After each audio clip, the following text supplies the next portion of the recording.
Every single story today involves a stranger. Some of them turned out to be completely harmless. Some of them turned out to be something else entirely. The hard part is, in the moment, you rarely know which is which. Let's find out together. I was the creepy one in this encounter. I don't know if this is the right place to post this, but it is a funny story. It was after the September 11th attacks in the United States, and airline staff were understandably on high alert. I was flying to California for a friend's wedding, having just been dumped by my cheating fiancé. I was deeply depressed about the breakup, and attending this wedding felt like salt in the wound. I wanted to cry during the flight. And yes, I did cry. And I thought I would have a drink to calm my nerves. I pressed the flight attendant call button and asked for a screwdriver. The attendant looked nervous and said he would have to check with the captain first. I found this odd, but said okay. He came back and said, "No, I'm sorry, I can't do that." I said, "What? Why? You just served other passengers." He got very nervous, started sweating, and asked me why I needed one. I said, "If you must know, I just got dumped by my boyfriend, and I need a drink, okay?" He let out a massive sigh of relief and said, "Oh my God, I'm so sorry. I thought you were asking for the tool. I was about to call the air marshal on you." I wanted to disappear into my seat. Then we both laughed, and I got my drink. Okay, that one had a happy ending. Now from a plane to a party, where one person at the right place at the right time may have saved a young woman's life. God knows what they would have done to her if I was not there. When I was in high school, I lived in an apartment complex in Calabasas, California. I became friends with most of the kids in the complex. We would play basketball some days, and on weekends sometimes end up at parties in empty apartments. One particular night, I was hanging out with a group I did not know well. It was 5 other guys and 1 girl. We were smoking and drinking. The guys went into another room, while the girl was standing in the kitchen with a beer. I got up to use the bathroom, and I overheard the guys saying, "We're going to rape this girl." Another said, "We're going to run a train on her." I was already a big kid in high school, 6'3" and 250 pounds. When I heard what they were planning, I walked up to them and said, "You guys aren't going to do a single thing while I'm around." They tried to convince me to join in, told me it would be fun and she might get into it. I left the room, went to the girl and told her she should probably head home. The party was over. She left. I left shortly after. I never had anything to do with those guys again. The one who had been the most vocal, I found out years later from a mutual friend that he murdered his girlfriend in college and was killed in a police chase when his car crashed into the median. The world can be a very scary place. I think about that night even more now that I am raising a daughter. One voice in a back room. One person who chose to act. Now from a party to a parking lot, where a Craigslist sale turned into one of the most unsettling encounters you will hear today. Craigslist ad, teen girl clothes for sale. I had just gotten out of high school and was cleaning out my closet. I decided to post an ad online. The title was, "Teen Girl Clothes for Sale." I received a few strange messages, but nothing too alarming, and I needed the money, so I waited a few days for a serious buyer. That is when someone going by the name Annie emailed me. The message said something like, "Hey, can you meet me in the Walmart parking lot? I would like to buy all of your clothes today." I was eager to sell but did not want to go to a parking lot alone, so I asked my mom to come with me, and she agreed. I let Annie know I could meet any time between 5 and 7 in the evening. Then she asked for my phone number, and I gave it to her. So I started texting this girl to arrange a time to meet, when she told me she had to wait for her mom to get home from work to drive her to Walmart. I was immediately relieved. She was bringing her mom, I was bringing mine, we were meeting in public. Everything seemed fine. Everything was not fine. We agreed to meet at 6:30 on the far right side of the parking lot. We headed over, parked, and waited. I texted her to let her know we were there. Her reply was the first real red flag. "Are you alone? What kind of car are you driving?" I told her and mentioned I was with my mom. No response. It was getting dark. I looked around the parking lot trying to spot her. That is when I saw him, a young man not much older than me, in a white car parked in the aisle in front of us, window halfway down, staring directly at us. I asked my mom why he was staring. She glanced over casually. I tried calling Annie. No answer. Then the man rolled his window all the way down, still staring, and started blowing bubbles. Actual soap bubbles. I could see him holding the container, gently blowing them in our direction. He paused and smiled. Not a warm smile, a sinister one. My mom and I looked at each other. I started the car. As we began to pull out of the parking spot, he got out of his car and stared us down as we drove away as fast as we could. We realized on the way home that this grown man was almost certainly Annie. He had my phone number, he now had my license plate number. I blocked him immediately and never heard from him again. I was so grateful I was not alone. I think seeing my mom was the only thing that threw him off. Blowing bubbles, smiling, and waiting. Now, from a parking lot to a school bus stop, because the next story is about a 12-year-old walking home alone who trusted his gut at exactly the right second. Child trafficking is real. I almost became a victim when I was 12. To give some background, I grew up in an upper-middle-class family. My parents divorced when I was in junior high, and I had recently gotten bus privileges, riding to school and back on my own. I was an independent kid and trusted most people I met. On a late afternoon in winter, the bus dropped me off at my usual stop at a main intersection, just a 1-minute walk from my house. As I was walking toward my street, I heard a woman's voice. Little boy, it's cold outside." I turned around and saw a white cargo van. The woman was practically leaning out of the open passenger door. She was dressed nicely, all in black, fairly young, with a big smile. The van doors were completely open, and my gut was immediately telling me to walk faster, to get home, to create distance. "It's cold outside. Let us drive you to your house," she said. "No, it's fine. My house is just down the street," I said and pointed. She was persistent. The van slowed down. She leaned out further. I kept walking. She kept talking, but I stopped listening. I was focused on something else. She was leaning in a way that was deliberately blocking my view of the inside of the van. And as I walked, she kept shifting to maintain that angle. I sped up, got ahead of the van, and that is when I saw him. A man was crouching just behind her, out of sight, his body low and tense, ready. When I saw him, everything made sense in an instant. They were trying to grab me. I will never forget the expression on the woman's face when she realized I had seen him. It went from cheerful and warm to stone cold in an instant. She dropped the act entirely, slammed the door, and the van sped away. As an adult, I later discovered that around that same time, there had been a series of child kidnappings in my city. All kids my age, all reportedly involving a white cargo van. They had followed the school bus and waited for the right moment. I could have been one of those missing kids. I still get chills thinking about it. He ran, and he made it. Now, from a bus stop to a Craigslist house listing, where a mother and daughter went to look at a rental room and almost walked into something much darker than they realized. I think I met a Craigslist killer. When I was 19, I was looking for a room to rent in the city I was moving to for college, about an hour from my family. My mom found an ad online for a room for $300 a month, everything included. The homeowner was a man who rented additional rooms upstairs to women, while he lived in the finished basement. The ad said he rarely saw the other roommates and preferred female tenants because of problems he had had with male tenants in the past. We decided to view it since it was the cheapest option we could find. My mom and I went together. Decent house, decent neighborhood. He opened the door and was very welcoming. Middle-aged, nicely furnished, and clean kitchen and living room. My mom loves to talk to people, and they fell into conversation while I quietly observed. He said he would show me my room. I expected to go upstairs since the ad mentioned my room was with the other tenants, but instead he opened a different door and took us down to the basement. He showed me a very small room with no closet and no windows. He said this was my room, and I would be sharing the hallway bathroom with him, and his bedroom had no door on it. I was absolutely not going to live there, but my mom and this man were deep in conversation, and I could not get a word in. He then took us upstairs and showed us the other rooms, doors open, saying they were currently rented. He began telling elaborate, unflattering stories about the women who lived there. While he talked, I looked around on my own.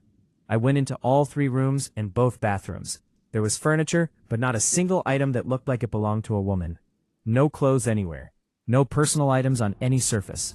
One closet had men's clothing pushed into the corner. The showers had nothing in them but a single bar of soap. One room had an empty suitcase lying open on the bed. No one lived there. No one had lived there for a long time. When I mentioned to him that his things were in the tenants' closets, he said casually that they did not mind. I started quietly moving everyone back toward the stairs and downstairs. My mom had mentioned when we arrived that she and my dad were going on vacation the following week and I would be home alone. He brought it up again on our way out, suggesting I come back next week for dinner with him and the other roommates. I said sure, and then we left. As soon as we got to the car, I told my mom I was absolutely not living there. I had to explain everything: the basement room, sharing a bathroom, the missing door, the fact that no women actually lived there. She still thought I was being paranoid at first. I had to get my stepfather involved before she accepted that something was very wrong. By the time we got home that day, the listing had been removed. A commenter with a law enforcement background later pointed out that what I described was consistent with a trafficking setup. The basement room was likely where victims were held until they were moved. My city was, in fact, known as a trafficking corridor at the time. I am so grateful I paid attention that day, and I hope my experience helped someone else recognize the signs. The rooms were empty. The listing disappeared by the time she got home. Now, from a rental house to the back seat of a taxi in the middle of the night, where one woman made sure a stranger got home safely, and it mattered more than she will ever know. Woman to woman, I'll make sure you get home safely. I work a long commute from home, and depend on trains. One day the trains were canceled for hours, leaving me stranded about an hour and a half's drive from home. At the station, there were a few others heading to my city, and we agreed to split a taxi.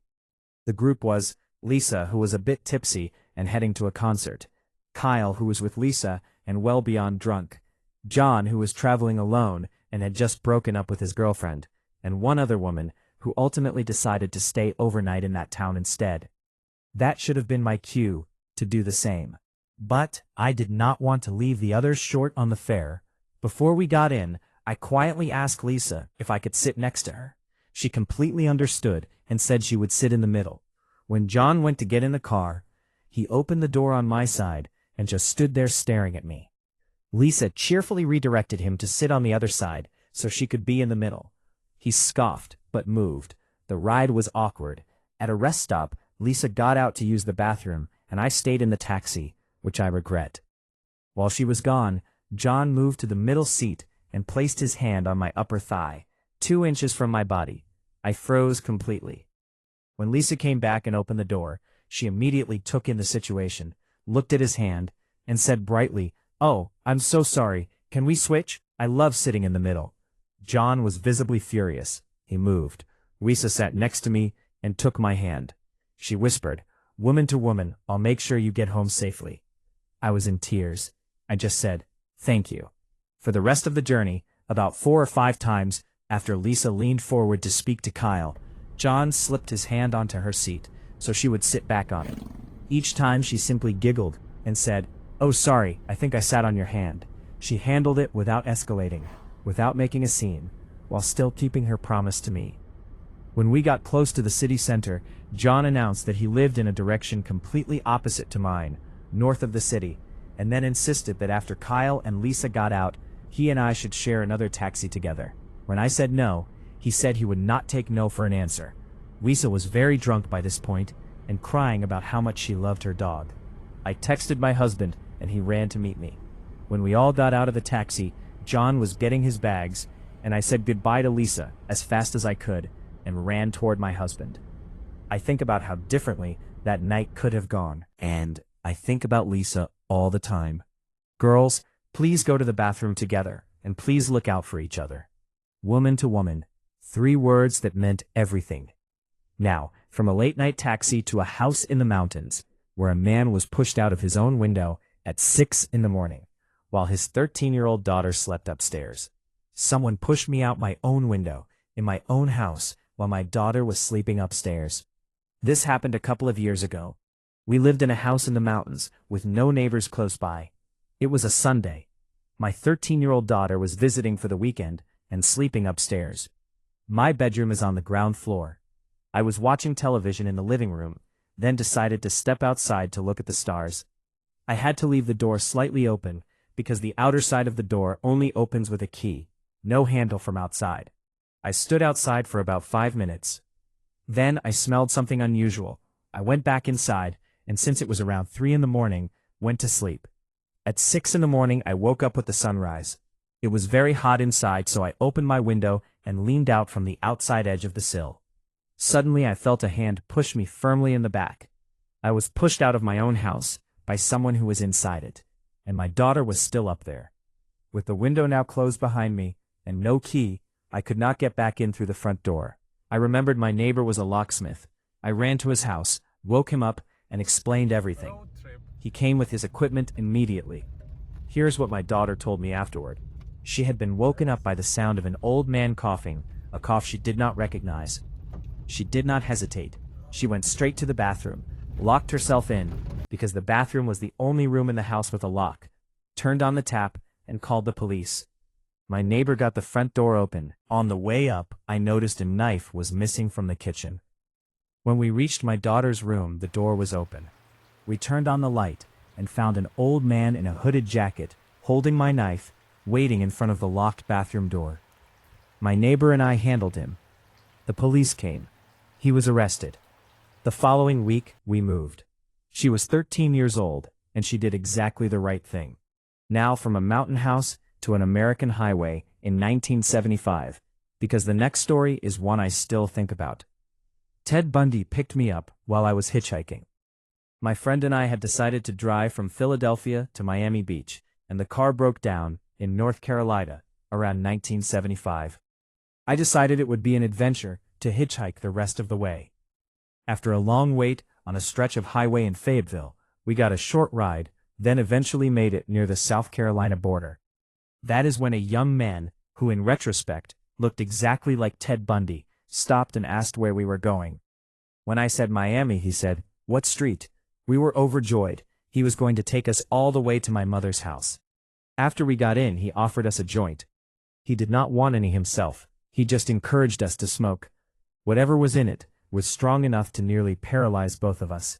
He then began compulsively switching radio stations every few seconds.